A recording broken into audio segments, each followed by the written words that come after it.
On today's episode, we're going to show you how we built this nice little planes display, and even with some mistakes and a few fixes, it was still less than $5.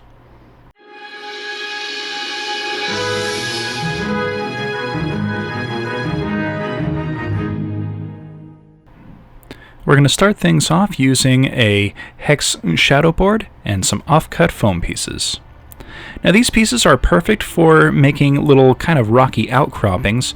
You just cut up a few of the pieces into kind of rough shapes and kind of random patterns, and then I'm just going to texture them by pulling little bits off here and there with my fingernails to kind of create a uneven textured surface.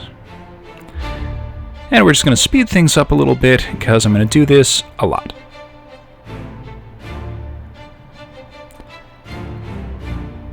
Now the original idea I had in my head for this display was a kind of open plains with a few rocky outcroppings just to kind of break up the pattern. Now I started off by making these little foam rock pieces and kind of gluing them down and securing them in place with a toothpick.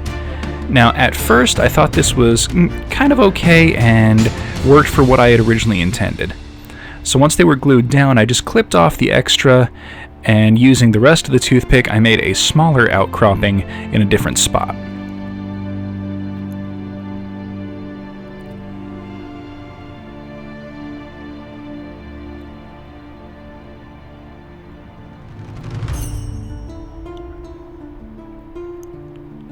Now I'm going to use a little bit of wood glue and some sand to do an overall texturing of the ground.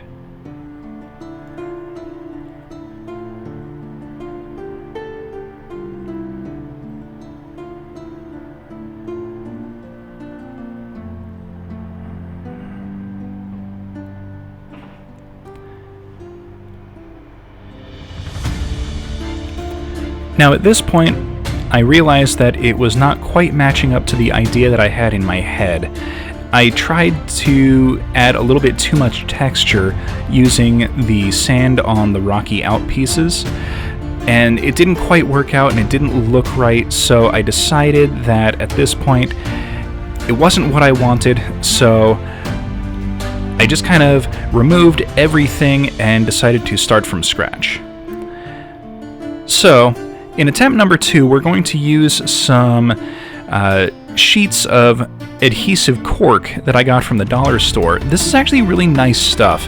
It's tacky on one side and fairly thin. So what I'm doing is just kind of tearing off chunks and layering it down on top of each other. And because it's tacky, it does a good job of holding itself in place so that I can kind of figure out the shape and patterning that I want without having to glue everything down. And since it's just a little bit tacky, I can kind of pull it up and rearrange it as I like. So this worked out very, very nicely for what I was aiming for. And this had the effect of letting me be a little bit more creative and still kind of sticking with what I had in mind for the build in the first place.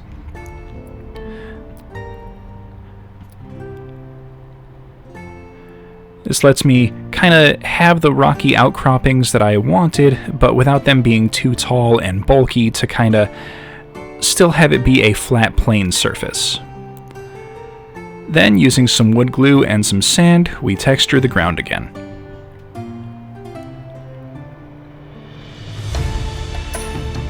Now off camera I tried, before I removed the sand from the previous attempt, to put these down on the existing sand, but they didn't quite stick and there was a whole lot of gaps at the bottom, so I ended up removing the previous ground texture.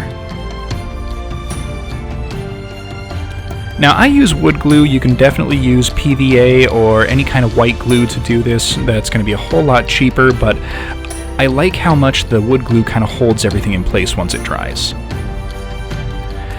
Speaking of drying, now that the sand is good to go, we're going to do an all-over coat of all of the cork with some Artist Loft Gray. This will give it a nice kind of stone coloration and give us a lot of variability to work with once we start dry brushing.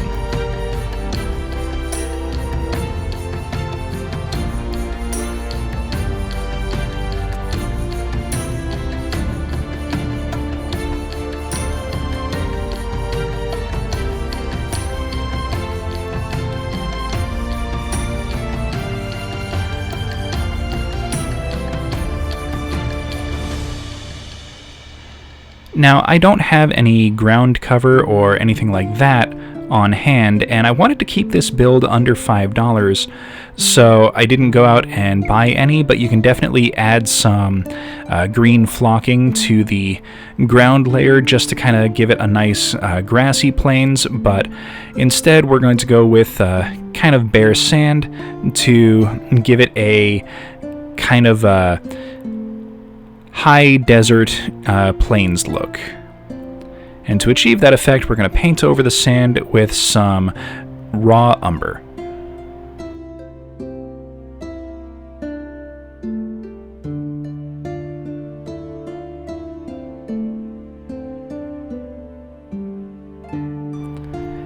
I like using the raw umber to kind of do a base coat layer on any of the sand work, because if there's any kind of paint chipping or wearing off, it usually doesn't disturb the initial paint coat, so doing a reasonably good coating of the raw umber means that I don't have to worry as much about any fixing or repair work that might have to be done at a later date.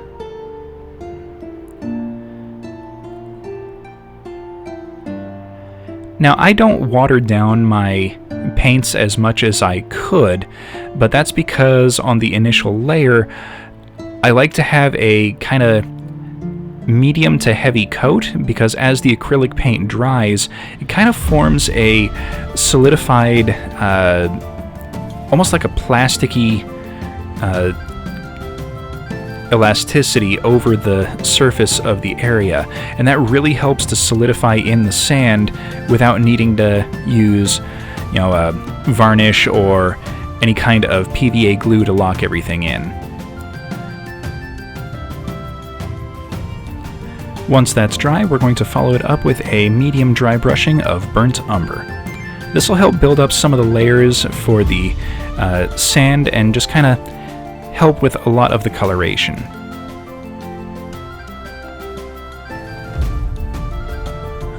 Once that's dry, we'll follow it up with a medium dry brush of raw sienna, and at this point you really see the ground texture come to life.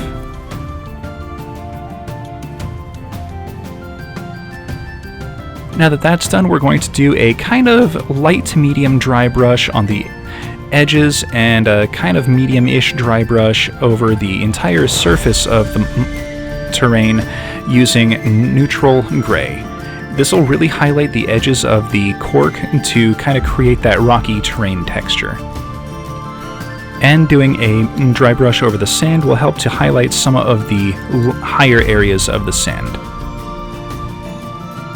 Now we're going to tone down some of that brightness with a light dry brushing of raw sienna over the rest of the sand.